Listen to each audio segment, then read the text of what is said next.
a while, Colonel Kramer and I, we've seen it go through several iterations. And I will tell you, my personal opinion, it's gotten a lot better.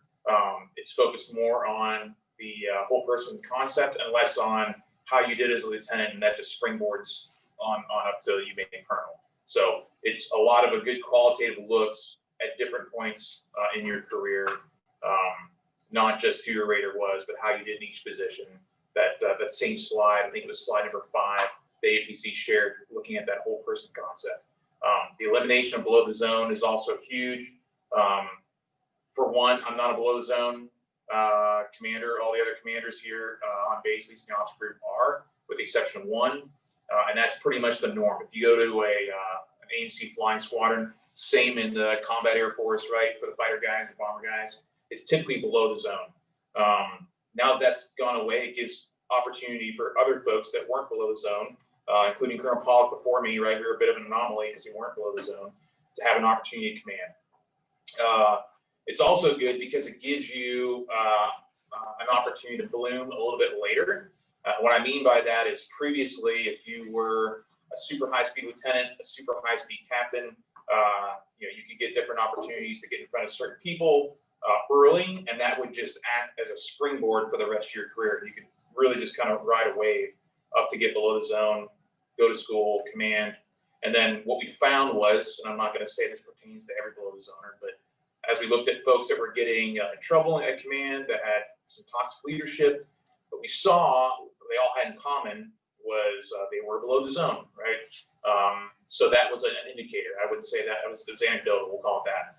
So it caused General Goldfein, right, to look at the process and push into what it is today. And obviously, General Brown is carrying that forward. So a couple things here that I want to bring out is merit-based, right? So the merit-based process is also important. And gone are the days where, your Air Force Academy graduates got to promote in front of everybody else, except for the folks that promoted or were commissioned in like January, February, which is almost no one. Being an Academy graduate, I think that's good too, because it shouldn't be just because where you commissioned from. It should be how well you've done since you've commissioned as an officer, right?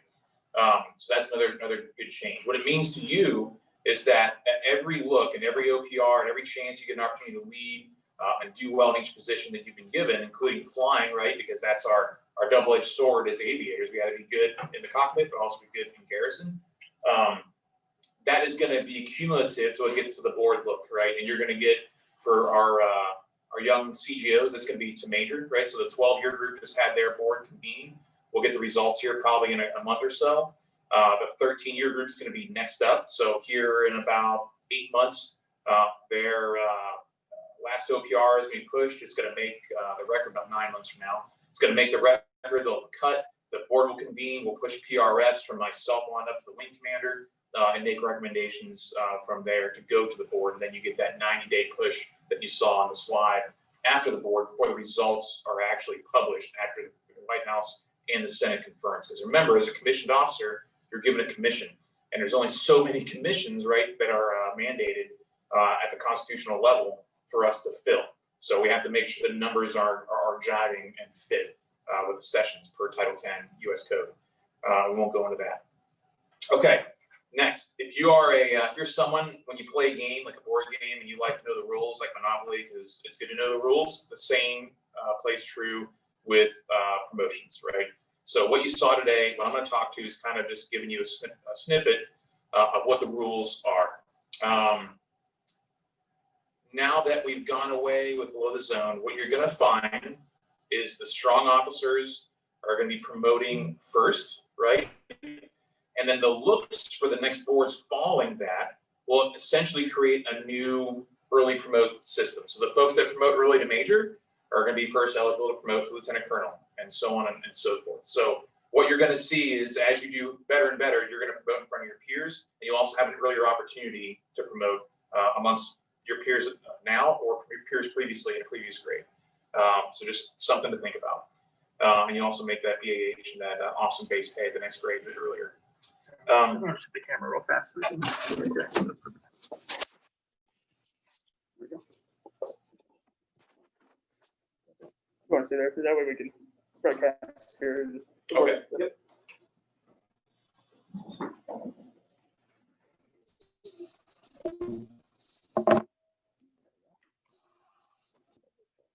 All right, we'll keep on rolling here. Everybody hear me okay?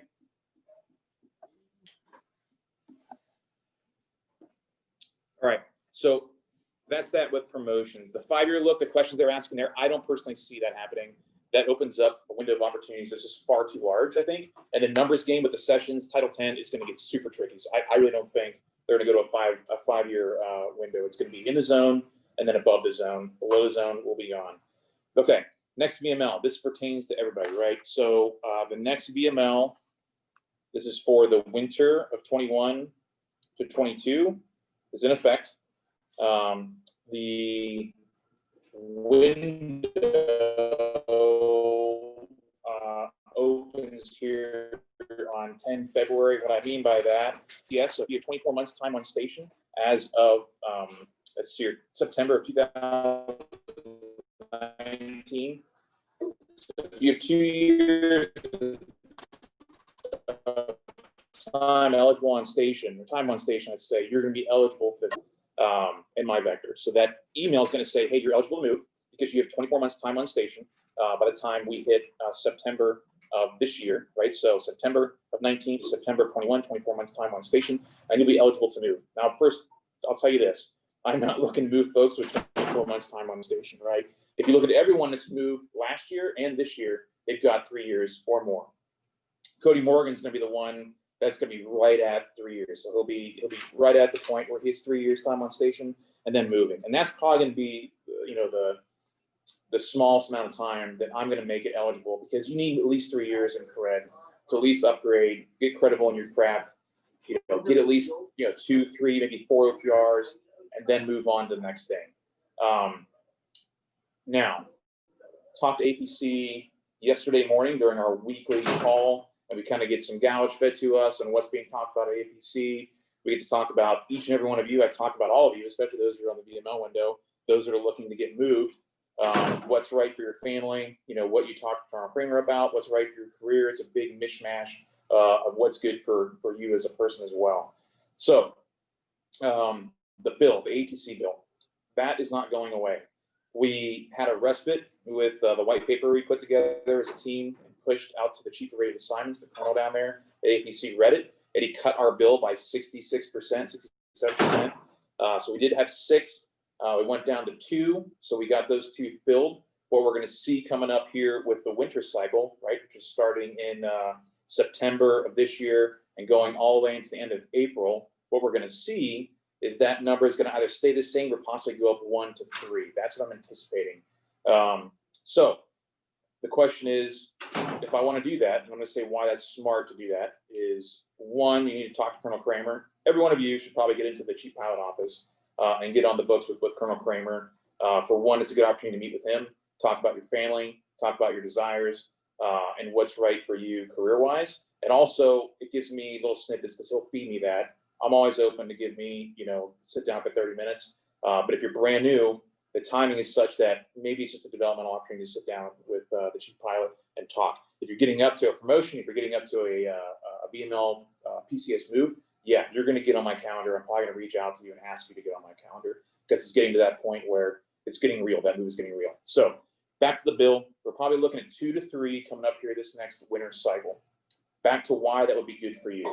Okay, for 1, if you're looking for a break to start a family, to get married, or just a break to take a move away from the folks that have been here a while, a very rigorous, a very busy squadron, then ATC is great. Because guess what happens every Thanksgiving, every holiday break, every spring break, in the summer, is you get time off that you don't have to take leave for, and you can count on it a year ahead of time. And you can make plans, you can do a cruise or whatever. Once COVID goes away, you can plan on all of that because it's going to happen. Some other good reasons, and this is something that came from Colonel Simmons when we went to Dover back in December there for the Fred Summit, was there are opportunity. If you are a top 3rd officer, and I'll let you know when we sit down, in my opinion, where you kind of rack and stack. If you're a top 3rd officer, but you're like, hey, I want to be a top 10%, I need an opportunity, I'd like to go to school, I'm interested in command, go to ATC, and I'll tell you why. And this is I'm speaking from experience here, because I was a top 3rd, top 25% officer. Then when I went back to ATC after C5s, I was able to move up. Why? Because there was an opportunity. And you ask, well, why are the opportunities different? The opportunities are different because who typically is there. So you have folks that are looking to get out of the Air Force sometimes, your older majors that are going there, and it's kind of a transition for them to keep flying and go to the airlines. You've also got officers that don't want to be there, right? So there's folks that were kind of non-volatile to go there, and they don't want to do more than what they actually asked to go do. And then the three, you've got a mismatch. Like, remember, you're working with the CAF, you're working with Global Strike Command, with bomber guys and gals, along with MAP and ATC FAPES to get this mismatch where you bring something unique. And there's an opportunity to speak to that uniqueness. And remember, about 2/3 of the folks, the pilots that are at ATC bases are heavy drivers. So there's going to be a wing exec, there's going to be a group exec they're going to pick that's going to be representing that demographic, a heavy driver. So there's absolute opportunity there. That's that. Colonel Kramer and I are both products of ATC. I wouldn't be here if I hadn't gone back to ATC, because I probably wouldn't have gone to school if I wouldn't have made that choice to go back to ATC. So if you're looking for opportunity, there is opportunity. At Travis Air Force Base, there are a lot of big fish. It is a big pond with lots of big fish, and they're very hungry. So it's a very difficult place to get ahead. Opportunities are there, but there's also a lot of folks that are looking for those opportunities. So I'm just going to tell you that right off the bat. So there's opportunity that ATC built. If you're interested and you want to go do that, it's always better to volunteer first, because then I can find, Colonel Kramer and I can talk with the ABC, and we can find this triad I talk about when I sit down with folks. That triad is, this is the aircraft I want, this is the location I want, and this is the timing I want. When you volunteer, sometimes I can get all three of those. If we get to the point where I have a bill and the rest of the squadron commanders across AMC and across the Air Force have their bill, now it's like, it's a shark feast. And what I mean by that is maybe I can get one of the three, maybe two of the three, because at that point, folks are just grabbing up whatever they can get, because what's left is what's left. And that's why it's called a bill, as opposed to folks that volunteer and are like, hey, I'm interested. We can try and get you that ahead of time and get you on that spreadsheet, because really it's just a spreadsheet of those three things. Timing, what I mean by timing is your important labor date, and those fluctuate rapidly, or extensively, I should say, throughout the year. I'm talking T1s, T6, and T1s are still around, right? Vance is going to be the first base, it's going to lose it. I'd say it probably has about a year, year and a half left there. But if you've been around the Air Force, whenever they say they're getting rid of an aircraft, it's going to be extended by like twice that timeline as minimum. So I don't think it's going to leave Vance for another 2 years. So there's going to be opportunity there. And then we have the T7 coming online. That's going to be 23. I don't think it's going to get to the out bases until 24, 25. But oh yeah, by the way, it's already 21. So by the time you leave, if you're a young lieutenant or young captain, you could be leaving in the 23 time frame. You could actually make a transition from a T1, because I guarantee they're going to do that, or a transition from a T6 to the T7 red tail. Just something to think about there. Let's see here. I think that answers all the VML questions. I did push out 4 attachments to the email. Everyone should have gotten it, including Lieutenant Fry on the 22AS pilot channel. On that, you're going to have this cheat sheet, front and back. On the front, it talks about the whole airman concept, the whole officer concept, if you want to call it that, or what is good, what's kind of those things on slide 5 that they look at for promotion and your progression with a timeline. And also on the back, you can find your year group, when you're going to promote, when your year school is. You can kind of figure out, okay, when do I have a flight commander done by before I make my majors board? When is my majors board? It's all lined out for you, and it's right here. The other 3 attachments I gave was the VML timeline. So it's AFAOS, so it's the Air Force essentially moving timeline by month. So the summer VML just closed out. Folks are leaving in May, June, July, August this year. And then the winter one is opening. I talked about February 10th is when the window opens. He's going to look at folks that have time to know that you're going to be on the VML cycle. Then it's your opportunity to go and my vector and actually add, hey, these are the choices I would like. 1 through 10, this is where I want to go. This is why I want to go. And you can add all those comments. I'm going to see those comments. ABC is going to see those. If you're putting comments in and you're not on my calendar, you're wrong. I'll probably reach out to you, because I'll get an email that says, hey, Eric Beline is on the VML cycle. He wants to go here. Here's his comments. And I'm going to say, Eric, email, text, get on my calendar so we can talk before I put my comments in. From there, it goes back to APC. Now, does that mean APC just takes what you want and they find something and give it to you? Not exactly. That is kind of another angle of the trust and what you say. Sometimes all three align, and a lot of that has to do with needs of the Air Force. Perfect example is ATC. We need a bunch of instructors, so guess what? We've got a big bill across the entire Air Force, and what the commander said and what the members said mattered a little bit less because there was so much of that weight on that top tier of the triangle that needed folks to go be ATC instructors. Does that kind of make sense? And if it doesn't, we'll open up for questions here in a minute. I got about 15 minutes left. Let's see here, IDE, SDE. So folks that were eligible for IDE, and that was the 9, 10, and 11 year groups, that just finished. Colonel Simmons now has all of the, when I say IDE, that's intermediate developmental education, a little bit of an education point here, military education above SOS, right? So school for majors, that's another way to say it. That's IDE, intermediate. And then senior, SDE, that's school for lieutenant colonels and colonels. So due to my audience, I'm not going to talk about SDE today, but for IDE, the 9, 10, and 11 year groups were eligible. There's 3, and that moves. So next year, it'll be 10, 11, and 12. Those folks' records were looked at. If you were interested, those folks that were interested, Adam Smith's one of them. He put his comments in. I read them. I did a rack and stack with everybody that was eligible. We picked schools. Really, the member picked the schools with a little bit of suggestion on my part. We added comments and essentially pushed that up the chain to Colonel Johnson, up to Colonel Simmons. So when he got this big rack and stack from the entire base on who is eligible for school, what the groups rack and stack from the squadron commanders on who should go and maybe who shouldn't. That didn't happen in this case, at least at our squadron. Everyone was eligible and kind of got my blessing to go. He's going to rack and stack, and he has his own amount of definite attendance to give. Since it's a big base, he can do 3, so 3 officers. He can give a golden ticket to say, yes, I believe you should go to school, and you're going to go. Everyone else is going to compete at the board, much like you just saw, very similar to promotion, but it's much tighter, right? So it's going to be the top third of all those officers, like an order of merit that should go to school that we're looking at. They're going to go in front of a board of colonels with a 1-star, and then they're going to rack and stack on through there and identify from that top third. We're looking at another top third of the third. So about the top 10% of your officers, they're going to get selected to go. And about 5% below that is going to get selected for an alternate list.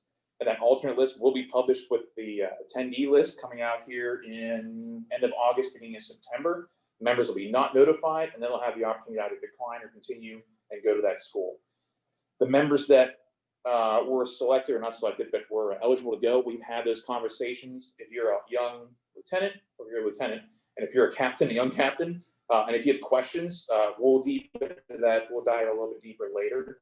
That's not what this PD, not this PD, but this O-Call is really about. It's more just to kind of expand your knowledge and awareness of what these things that you hear about are going on and what they mean. Okay, moving on to PD events. So Colonel Kramer's got a PD with Colonel Johnson tomorrow. We're going to zoom it on out, so stay tuned on Slack for that Zoom channel.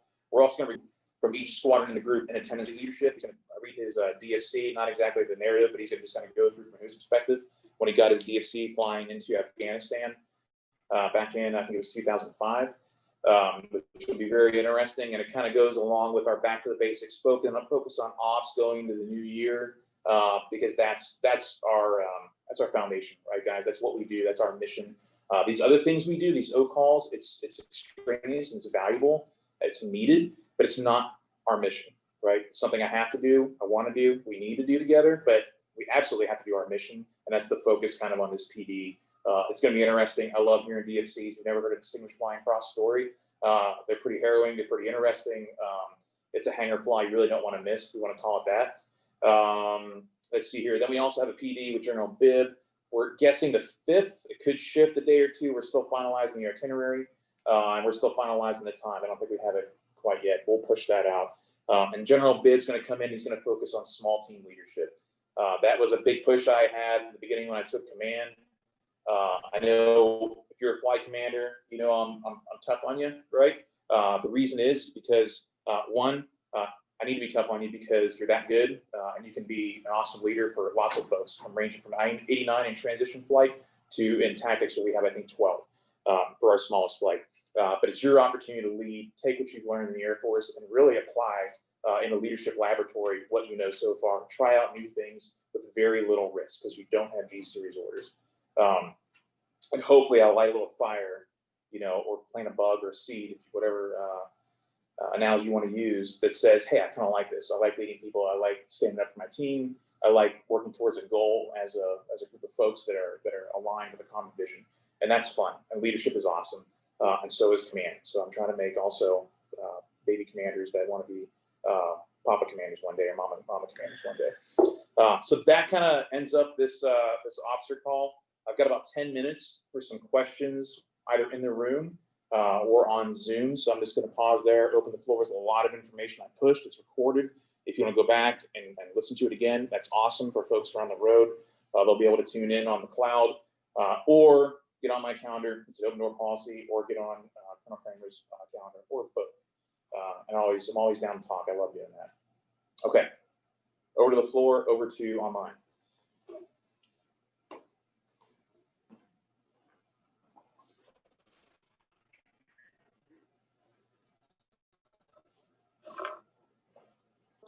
Yeah, Heather. I mean, it's far off for me, but for IDE, how does that work? Like, is it similar to PRX where you have to like get this whole binder full of stuff to push for it, or like what does that process look like? Absolutely. So, Captain Heather Denny asked a question. You're like, what is put into the package that goes up to our commanders, right? Because it's got to be finalized by the wing commander before it gets to the board. And it is the binder. So the binder is going to be your CERF. It's going to be all of your OPRs, your training reports, and also your declarations or awards you've gotten. That's going to go on up. I will be the first one to tell you that your OPRs matter the most. And then also your recommendation from the commander means probably just as much. It's very objective. I'm allowed to add my comments to put a little bit of subjectivity in there, to let the board know, let the commander know, hey, here's what's going on. If you don't know what transition flight is, this is what it is. This is what the scope of responsibility is, to hopefully add to the scope and scale and the weight of your package going up. But it's very similar to a promotion board as far as your entire record and your rack and stack and the comments, not only my comments, but your comments as well, right? If you're like, hey, I want to be a leader, I love leading, since I've been a flight commander, I think based on my background, you know, the duty of torch, right? Based on my background, my mobility perspective, I like to go to ASAM or JNF, you know, because that feeds right into where my depth and breadth of experience is. That's kind of like the comments you want to say. So when the board sees it, they're like, okay, we've got someone who's aligned with our vision. In the Air Force, we've got someone who likes being a leader. Where do they want to go? Okay, that's important. Where should they go? Oh, she knows that she's a mobility expert. Probably JMF, ASAM, or ACSC, right? Would also work, because that's the big blue, you know, SOS Super down there at Maxwell. That would be good. And that's kind of what goes on up. And right now, it's gone from Colonel Johnson, and it's up to Colonel Sims level. So even though Colonel Sims is on leave and needed to see his son, I guarantee at night, or when his son's gone hanging out with his girlfriend, he's on his computer and he's looking at that massive spreadsheet, because we pushed up 4. I pushed up 4 from the squadron. There's probably 4 or 5 others from all the other squadrons, right? 25 squadrons. So he's probably got like 100 records that he's looking at, and he's got 3 to pick from. And remember, those 100 records are the top third of those majors that are on Travis Air Force Base. So just as far as an expectation standpoint, I said there's a lot of big fish in the big pond. There's a lot of big fish, a lot of big ponds. Those 100 records are probably good. All of them have strats, right? All of them have strats. All of them have a lot of commanders that believe they are good, believe they are awesome first pilots as lieutenants, awesome aircraft commanders, captains, CGOs, etc. on up. It's what is a differentiator when you get up there. And a lot of the differentiator is what accomplishments you've had. Progression up to be an instructor pilot is important, along with what positions, opportunities, i.e. flight commander, is very important, right? I've been a flight commander 3 times, and those OPRs carry a little bit more weight, because guess who your other peers are? Other people that are practicing leading. And what do we want in the Air Force? We want good aviators, and we also want leaders. We want a leader who's a good aviator, because you got to be credible in your craft. If you have a crappy pilot that's a commander of a squadron, that usually doesn't go so well. We've got several examples of how that didn't go so well in the past. Does that kind of make sense? Long answer to a short question.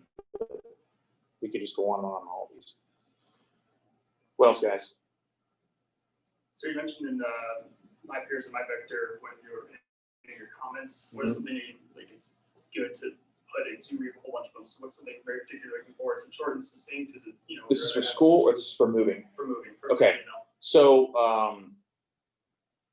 be perfectly honest. That's what I'm going to say. What I mean by perfectly honest is, if you want to go somewhere to start a family, right? Then say that. Like, we want to go to ATC, have an opportunity to start a family, and also expand my breadth from a mobility officer to also ATC.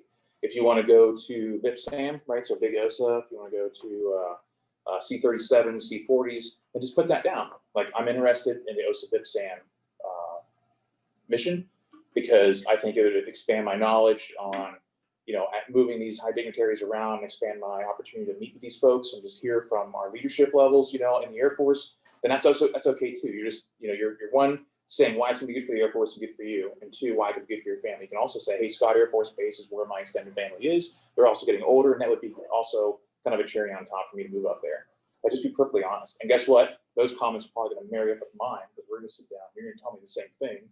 I'll also tell you, like, hey, mention, your family's up there, or mention these words, this Air Force speak, and why it'd be good for you to fly VIPSAM, But I'll also be the one who tells you there's not very much, C-37, C-40s that are out there. Guess who all wants to, go to Ramstein, Hawaii? Everybody wants to go there, right? But I'll also tell you that they're drawing down from like 110% manning to 95% manning, which is about the green level before you get yellow, APC bodies wise, because who needs the bodies right now?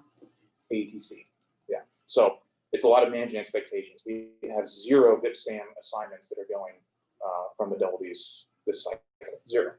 It rhymes with ATC, it rhymes with AMLO, and it rhymes with staff assignment. So that's kind of going to be the future. And if you talk to your bros and sisses that are at Travis and around the Air Force, you're going to see kind of the same thing. You're going to see kind of the same thing. And the purpose of this, right, is to be totally transparent with you guys, communicate, educate. So that way, when these things happen, when you get on the Vietnam, what the heck?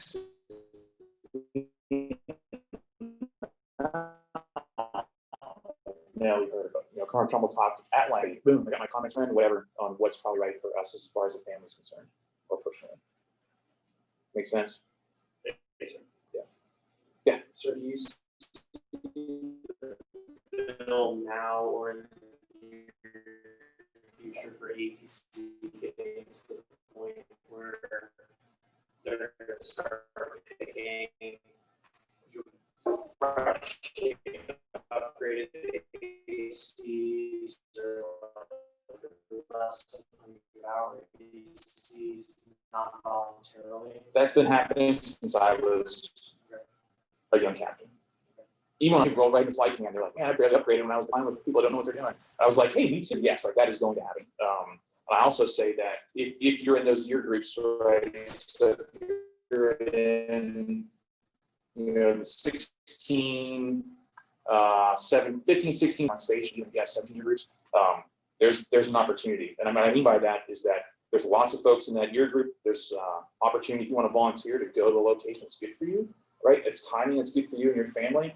And when you hit the ground, it's where you wanted, right? So that has a psychological draw for you. It's where you wanted, it's what you wanted to do. And you're like, I'm ready to rock and roll when I show up, And guess what? He's going to be watching, your flight commander when you show up, or you'll be the flight commander, your squadron commander will be watching.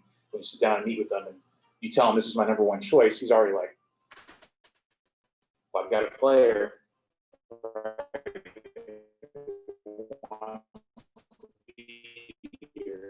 wants to do this mission, so he's excited, got interested to do something that you might not really want to do. And I've been pushed as a young captain and major to go do things. I'm like, no, I don't want to do this. This is awful. And then I do it, and I'm like, that was kind of cool, like a wing change of command. That was a huge stressor, but that was kind of cool, learning all that. And I guess who I got to hang out with for a while, who then asked me to come be a wing exec, Like, that's how this crap happens, It's just the way the world works. You ask you to come along with me. That's how it. Hopefully that was valuable. What else we got? I got 4 minutes. I got to be another meeting. So I just have a general question, comment for like a 10-year, just like a pilot training commitment. Is it like generally thought that you're gonna get like 2 map assignments and 1 white jet OSA. There's no right answer to that. But what we're doing, I'll tell you this, is that those folks that we're trying to push to ATC, the intent is to bring them on back. What you're gonna see here, we've got how many are coming back for ATC probably in the next 8 months? ATC or staff, we probably 4 to 6. Yeah, we essentially, like the past year, we worked with the APC, so Colonel Kramer, myself, Major Fernandez, Loftus, Imam Smith, when we wrote the white papers, we said, we need to canvas, it was an old C5 guy or gal, and bring him on back. And that's my intent going forward. So if you see me people pushing folks to be an IP who can barely make it before they leave out the door with an assignment, that's because I want a carrot or a little feather in their cap. When this happens again in 3 years, they could be like, hey, I'd like to go back to Travis or Dover. That'd be cool. They go, where'd you leave at? Like, I left as an IP. They don't care how many hours you had as an IP. You had 3. They don't care, right? They're going to say, oh, we need an IP back. They always need IPs. We are always need IPs, whether it's 2020, 2021, or 2025. That's the way it's going to be. So what am I telling you to do? I'm telling you to do everything, right? I want you to upgrade. I also want you to be good, in garrison, because all those merge together give you opportunities.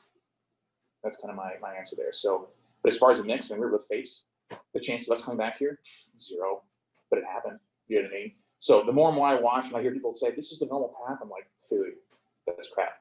It's creating opportunities for yourself, having conversations with your commander, and being flexible. And you'd be surprised.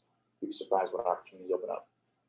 All right, I would love to keep talking about 2 minutes dialogue with William Commander. So I'm actually going to hand it over to Colonel Kramer if any other questions. Major Fernandez, if you guys have another 15 minutes, keep talking and maybe ask questions that you don't want to ask the commander. That's okay too.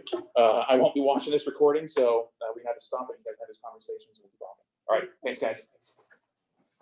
Carry on.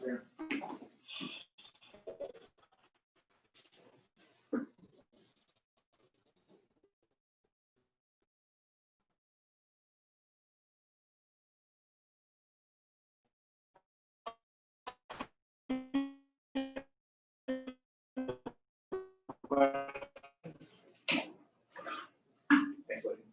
All right. And to the commander's point, some people, like we did with the experience loss memo, obviously we realize in a small community like ours, you lose that community has a disproportionate effect on us compared to, say, the C-17s, where just their Charleston community is bigger than the whole C-5 enterprise, I think.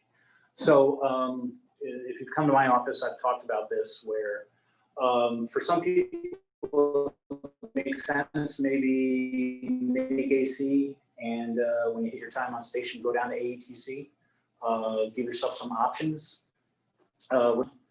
which can open up some options, or maybe you want to come back here. I guarantee I got you on a spreadsheet, and we're tracking everyone we've been losing from the community. We know where you went, we know when you went there, and we're going to be watching you. And I'm taking that Rolodex with me to Dover, and we're going to watch you.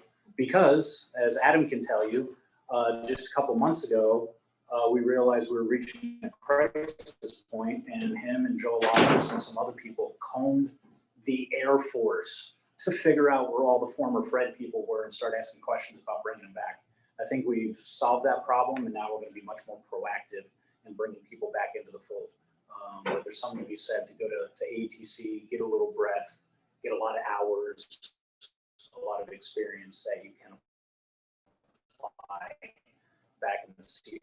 Because there is value to people who are, mobility warriors, but you need a little sprinkling in from other communities to make you grow. That's the long and short of that. Any other stuff? Questions? Thoughts? Okay. So I was talking to Alex Crandall, I think it was last week, and he had a bunch of questions about like assignments, VML, this, that, and the other thing. And what I liked was I was able to pull my cell phone out. I'm like, well, Lily did this great first assignment, ribbon charts, like what's out there. I did a video on this channel, check that out. And then I pulled out the last commander's officer's call where he did one of these, but he had like an hour and a half. And I pulled out those 3 videos. Like, you can sit down with your spouse. Here's what is open to us. And it answers a lot of questions, not just for the member, but also for the spouses, because sometimes they have no idea. You just come home and you're like, oh, Columbus. And they're like, how the fuck did this happen? So it doesn't change the game, but at least you know the rules and you understand what's going on around you, which gives people a little like ownership over what's going on in their life. So for those that are new on the net, how do you get to that YouTube channel? Is it posted on Slack somewhere? Is it?